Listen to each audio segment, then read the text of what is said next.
据彭博社、路透社等多家外媒报道，雷蒙多近期在美国众议院听证会被议员质询他访华期间华为推出新手机一事。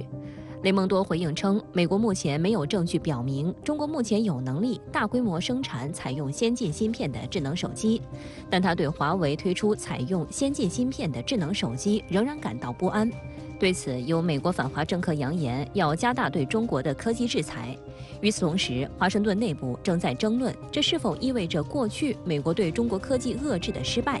未来是否需要加强相关管制。据路透社22号报道，美国商务部当天就2022年芯片和科学法案发布最终护栏规则，以防止其中520亿美元的半导体制造和研究资金被中国或其他被认为对美国国家安全构成威胁的国家利用。路透社提到，护栏规则是拜登政府开始为半导体生产提供390亿美元补贴之前的最后一道障碍。这一护栏规则于今年3月首次提出。据美媒介绍，相关规定将限制获得美国政府资金的公司投资于中国和俄罗斯等受关注国家的半导体制造业的扩展，并限制这些公司与受关注的外国实体进行联合研究或技术许可工作。我认为呢，这里面有很多国内政治的因素，尤其是美国大选即将来临，这个要充分考虑到。我们要考虑到现在当家的就在美国执政的是拜登政府是民主党，那么执政的话呢，他就要照顾到美国很多利益集团的利益，尤其是在美国真正当家这些大资本的利益。我们知道华尔街的大资本和大的跨国公司都认识到这个完全的跟中国脱钩来打压中国是得不偿失的。从拜登政府本身来说，他有太多的问题想要跟中国进行合作交流，至少不要闹矛盾。也就是说，所谓的要对中国进一步打压中国，加强对中国的封锁，进一步的实施更多的压力，这样的事情呢，我认为可能不会发生，至少不会很快发生。美国财富杂志网站日前刊发题为《对华贸易战效果适得其反》的文章称，美国现在面临失去关键收入的短期威胁，这些收入推动了研发，使我们在创新方面领先。美国还面临长期必然的局面，即中国将打造自己的半导体生态系统。最终，这些行动将削弱美国在技术方面的领先地位和地缘政治影响力。美国单边或长臂管辖机制历来未能实现目标，却损害了美国的地缘政治联盟。觉醒的还有美国的盟友们。韩国中央日报用一幅政治漫画讽刺美国政府打着补贴旗号四处薅羊毛，损害了全球产业链格局。无独有偶，今年8月，欧盟芯片法案在欧盟理事会获批，预计将投入430亿欧元。在《经济学人》杂志看来，欧盟被迫卷入这场毫无意义的补贴大战，凸显出西方联盟因内讧而受到削弱。芯片之战难以持久，一个主要的论点就是说，现在这个越是高科技的产业，比如芯片，它越是全球化的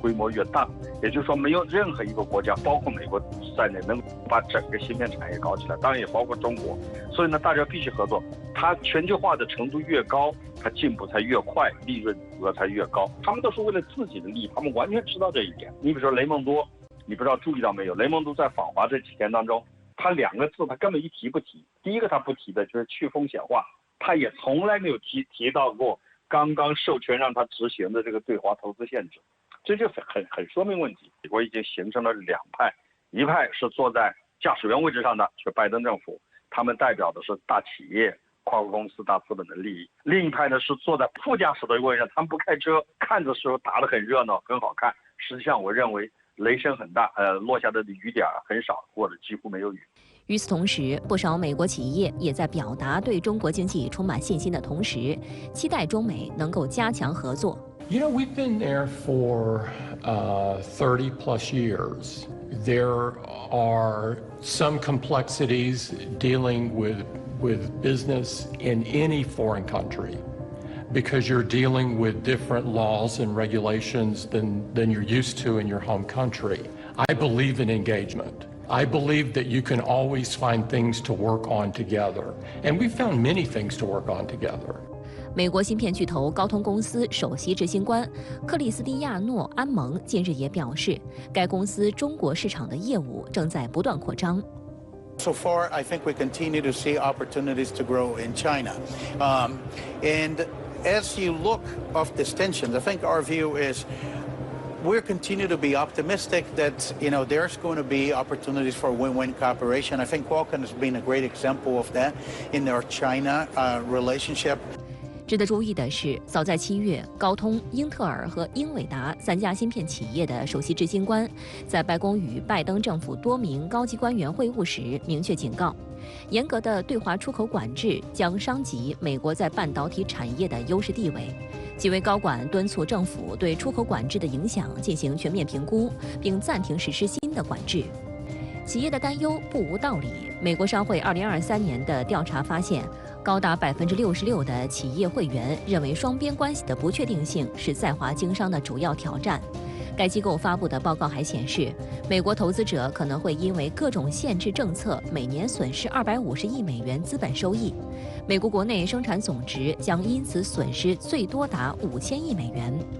对此，黄静表示，华为在芯片上面的突破，让美国的半导体行业当中的这些巨头企业会有更多动力去游说美国政府，希望能够改变这种对华打压策略。因为美国不但没有达到目的，实际上反而让美国的企业很可能会逐步的丧失中国的市场。美国的大公司要游说美国政府，他们一直就在游说，从一开始就游说，只不过我们不知道或者媒体没有报道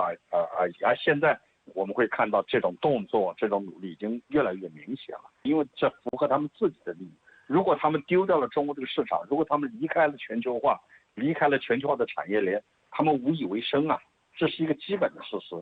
所以我觉得在这个问题上，我们中国人要有自己的定力和主见。只要我们坚持改革开放，坚持社会主义市场经济，把自己的事情做好，我想要封锁和打压中国这些企图，最后都是不能够做到。美国在高科技领域持续打压中国，对于中美关系改善的势头会造成多大的影响？周先生怎么看？美国的这种算盘就是这样的，就是我要不断的打压你，同时呢，我还在说我要稳定中美关系。实际上它的一种策略就是中美关系坏了，那责任是你。你看我不断的跟你沟通，不断的要去稳定，结果中美关系还是这么坏，是吧？这个我觉得美国就是想要的，所有的好处全部都捞走，我既要对付你。然后又还要说是这个两国领导人会晤，还要什么沟通协商，还要危机管控，是吧？所以还要这个谋求双方关系的稳定，这我觉得是美国的思维，他就是一切都想要。上周也传出消息啊，就是中美双方商定成立经济领域工作组，包括经济工作组和金融工作组。中美为什么要成立这个工作组？张先生，这实际上是7月份耶伦访华的一个具体成果。而且我们知道，在拜登政府内部耶伦相对来讲是一个比较务实的，而且相对来讲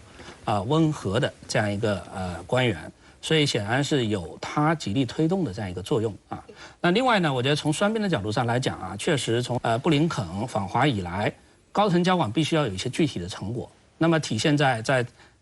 这个财长以及商务部长访华层面都需要有一些具体成果。那么工作组显然是一个双方都能接受的。因为工作组不意味着我一定要达成什么共识，或者马上要拿出什么协议，而是说我建立这样一个轨道，这样一个渠道，使得双方能够持续的就双方关心的问题进行对话。所以说，这其实是双方都能接受的一种方式。另外呢，其实我们还要考虑到，就是说这个经济和金融这个工作组实际上我们知道，马上11月份 APEC 的这个会议本身就是经济层面的，也不排除是为了11月份去做出某些这样一种安排。能够通过这样一种工作组进行沟通。此外呢，之前也提到过，因为我们知道拜登明年的这个大选，他也非常重视经济和金融这个层面，国内如何能有一个较好的稳定向好的经济和金融态势，他也需要中国的这样一种配合。所以说，显然双方是在这个问题上是有较多共识的，但是这种共识只停留在目前来说只停留在对话的层面，究竟能不能解决一些具体的很难啃的这样一些问题，恐怕还要看这个工作组接下来的运行。中美经济上还是相互依赖的，这是一个客观的现实。其实从美国的角度来讲，中国在经济上并不是没有牌，而是到现在为止我们出牌都很温和，我们还是抱着一种中美关系还是希望能够不要破裂，还是有一种基本的稳定的这样一种态势来处理，就是应对美国的这种不合理的这种打压呀这些做法。所以从这个角度呢，我觉得中美双方应该都有这种意愿成立这种经济工作组，就是说因为毕竟这两个国家还是有在经济层面吧，其实还是不管美国怎么打压中国，还是有比较大的共同利益的。对于拜登这次联大讲话，外界也关注到他在演讲中并没有提到台湾问题，这表明拜登政府可能正在重新评估其对台政策的战略定位和方式，以避免引发冲突和紧张。其实9月12号，中国大陆发布中共中央、国务院关于支持福建探索海峡两岸融合发展新路、建设两岸融合发展示范区的意见，其中就透露出对于台湾一统的坚定立场和未来统一的筹划。该政策一经发布，马上就成为了美国政策的关注焦点。一些智库学者在美国具有影响力的政治传媒平台上表达了他们的观点，强烈建议在台海问题上，美国应该保持中立，避免与中国人民解放军直接交火，因为这样的交火将可能给美国带来灾难性后果。今年7月，美国众议院就提出并全票通过了联大第2758号决议，不涉及台湾，甚至还通过了台湾国际团结法案，不仅要求华盛顿支持台湾参与联合国及其附属机构，还妄图敦促联合国成员承认台湾。分析指出，挑衅联大第2758号决议只是美方近年来在台湾问题上炮制为始、设置议程、操控舆论的一部分。2022年3月，美国众议院通过的2022财年年度综合支出法案中的涉台内容就更加赤裸。该法案有一项内容规定，任何美国政府出资制作、采购、展示的地图中，不能用相同颜色来标注台湾岛与中国大陆。这明显是美国故意把台湾与中国分离。事实上，从翻炒所谓台湾地位未定论，到声称联大第2758号决议不涉台湾，蓄意制造一中一台，美方炮制一系列和稀谬论，为的是拆解一中原则的法理基础，争夺台海现状和国际秩序的定义权，为干预台海问题寻找借口。这些言论都是不分是非、颠倒黑白的，就是要让台湾问题在国际社会陷入到一种美国设置的话语陷阱当中。然后进而呢，从法理上、历史上，包括国际关系准则上来进行颠覆，都是别有用心的这种话语陷阱。我们都知道，联合国大会2758号决议不容曲解，一个中国原则也不容侵犯，不管你以什么借口，都不可能让台独得逞。这方面，一个得到了我们现在强大的实力、意志和决心，反独促统的这样一种大势所趋的保障；另一点，反对台独分裂，实现国家统一，这是一项正义的事业，那么也一定会得到联合国及广大会员国的理解和强力的支持。日前还有美媒爆料，美国正进一步扩大全球间谍行动，其中重点关注的就是台海议题。美方不仅计划打造间谍潜艇，并计划首先把这艘潜艇派往台海、东海方向，还对台军售无人机，借以获取与大陆有关的情报。与此同时，基于6月底美国联邦参议院军委会通过的2024财年度国防授权法案中的建立训练台军计划，有媒体称美国将扩大对台湾军队的训练，美国要为台军建立全面性的训练、资讯与能力构建计划，还将加强美台网络安全合作，继续扩大官方往来和合作。我们看到美国在情报上要利用台湾这样的一个地理位置来进行对大陆情报的收集和整个台海地区呢态势的掌控，特别是监控解放军的舰机的相应的这些行动。同时呢，要把这样的信息要由美国甚至包括日本来相应的共享。这其实就是希望利用这样一个情报网来收集大陆的第一手的信息，妄图呢能够用这种信息情报网络来指挥军事作战，同时呢配合美国的这样一个整体的战略，让台湾的民众呢能够成为对抗大陆的这样第一道的一个防线。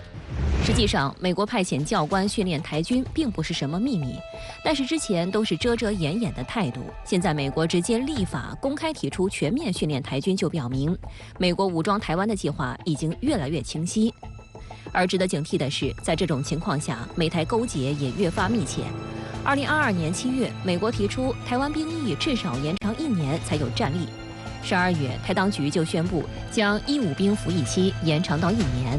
同年12月，美国通过2023财年国防授权法案，提出了确保台湾全民防卫动员。今今年2月，台当局就马上放风，计划修改《全面防卫动员准备法》，配合渲染全民防卫，在汉光演习中搞所谓藏兵于民。而更可怕的是，2022年12月，美国打算为台湾建立区域紧急应变储备库。今年3月，台当局就和美国洽谈东亚军备库改存到台湾。很明显，台当局正无底线配合美国，将台湾变成炮灰，岛内民众一步步沦为台当局卖台讨好美国的牺牲品。刚才在短片当中呢，也说到美国国会通过了一系列恶法，企图否定联合国2758号决议。但实际上呢，我们也注意到，英国、日本和法国也都相继发表了涉台声明，将台湾问题视作国际性议题。我们应该怎么样来看待这种局面？我们又该如何应对和反击？张先生，第一个呢，应该说还是要塑造我们自己的话语叙事啊，不仅仅是把2758号决议讲清楚，同时要把2758号决议与开罗宣言、波茨坦公告等一系列联合在一起，形成一套这个涉台的话语叙事，同时也要结合相关国家的具体情况，能够有针对性的去对他们讲去对他们做工作。第二个层面呢，我觉得需要做的是要进一步的揭露美国以及一些国家在炒作台湾问题本质上是为了挑动与中国的这种战略竞争或者对华打压，美国才是当前台海和平稳定的最大破坏者。第三个呢，我觉得最主要的还是说，在中国与所有建交国家的这个关系之中台湾问题一直是一个政治基础性的问题，所以要让这些国家明白，如果在台湾问题上跟着美国走，是要付出损害双边关系的这种代价的。实际上，我们在最近一段时间与相关国家的这个领导人的这个会晤包括会后发表的联合声明中，我们也看到了相关国家也明确做出了恪守一个中国政策的这样一个表态。这实际上就是我们做工作的一个具体的一个效果表现。确实，有些国家呢现在配合美国在台湾问题上发声。他们是不是也有自己的小心思？对此我们应该怎么办？怎么看？归类吧。一类呢，就是这些国家觉得说，这个美国是老大，美国既然发话了，那么我们作为小弟的，一定要配合美国。还有一种呢是火中取栗派，因为有一些国家，它作为第三方，是希望推动中美两国在台湾问题上以及其他问题上，能发生一些斗争。甚至是产生大的危机，唯其如此个别国家判断，他们才能够从中维护他们的利益。那么第三个呢，就是所谓的这个，我个人理解就是这样一种这个片面认知派，他们其实也不懂这个2758号决议的来龙去脉，也不关心，然后呢，只是一味的逢中必反。现在最危险的呢，恐怕就是美国在防务问题上不断加强和台湾的联系，而且呢，这是不符合有关美方的表态的，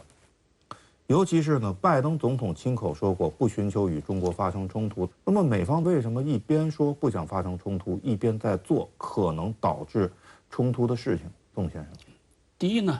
他认为他能够把握局势；第二个呢，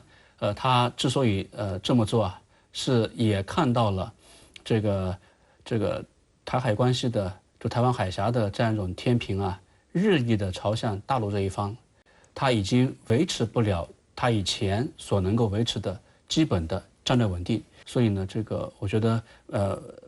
美国它可能也是想在这个问题上看看能不能最大化美国的利益。但是这个肯定是有巨大的这个风险。我觉得美方这种自信应该说是一种迷之自信我觉得是对他自身能力的一种过度自信，以及对当前局势的这样一种过于这个对他自己有利的这种判断了。那么其实在这个问题上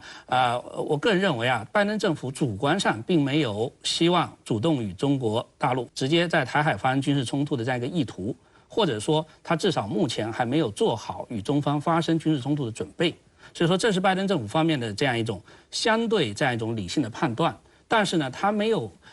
考虑到的一点就是说，如果双方持续在这个问题上进行这样一种纠缠或者说摩擦，是有可能发生失控的风险的。而在这个方面，拜登政府并没有做足够的能够防范风险的这样一些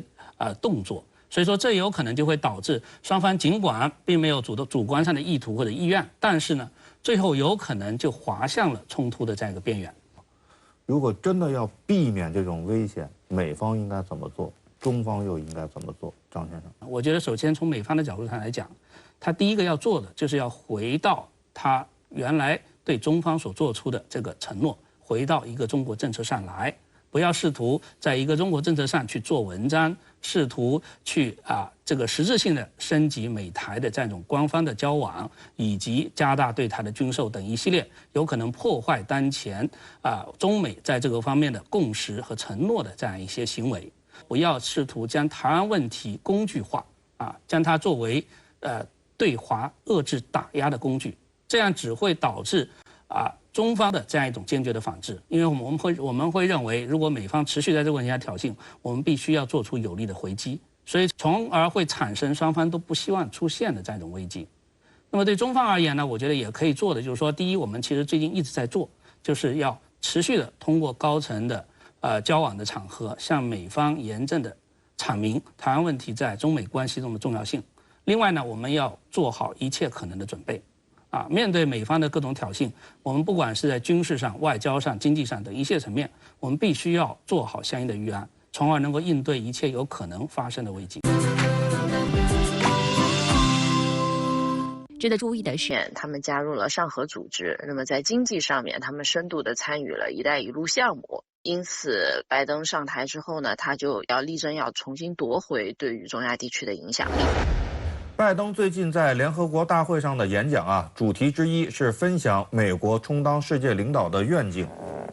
俄乌冲突爆发以来西方国家突然对全球南方重视起来了。周先生怎么看这种重视？那显然是有很强的一种政治目的，因为原来有这个什么第三世界的概念、发展中国家的概念，但是呢，全球南方是跟他们都不一样的一个概念，它实际上既有这个政治含义，又有经济含义，在现在可能还有地缘政治的一种含义，还有甚至可能还有这种文化多方面的含义。那实际上美国它的一个主要目的就是认为这是一个可以用于这个孤立中国的一个概念，让中国在国际社会成为一个另类。你既不是南方，也不是北方，既不是发展中国家，也不是发达国家，这个给人显得这种中国很孤立，给人营造一种这样一种态势吧。所以我们一直主张强调，中国始终是发展中国家的一员。所以在这个意义上，我们的自我认知是全球南方的当仁不让的一个成员。所以只要我们和发展中国家始终在一起的话，那么美西方用来分化发展中国家，用来孤立中国的这个图谋恐怕就不会得逞。当然了，这里面情况也比较复杂。我个人感觉呢，就是这个概念这个恐怕也不会特别的这个长久。在这个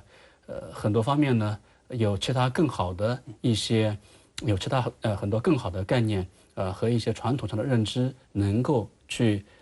推动这个发展中国家他们共同的利益。其实是不一定非要采取非全球南方的这种概念，但是呢，既然现在这个成为某种流行词了，当然中方也需要去做出相关的这样一种努力。所以我们看到我们的表态也是，中方也是全球南方的这样一个坚定的一员。我们也要借助这样一种概念来持续的深化与发展中国家之间的关系。拜登的联大讲话大谈多边主义，但很多分析认为呢，这实际上是针对中方近年来提出来的一系列全球倡议和“一带一路”倡议的全面反应，是两种多边主义的竞争。周先生怎么看这种观点？美国的讲多边主义，实际上它是把自己当仁不让的放在这个多边主义的一个领导地位这个里面的。那么它有一个非常强烈的目的，就是针对中国。它就说，所以有什么小多边主义包括美国的这些什么北约的东扩等等，它都是打着这种多边主义的名义，包括印太战略。印太战略的这种扩大等等，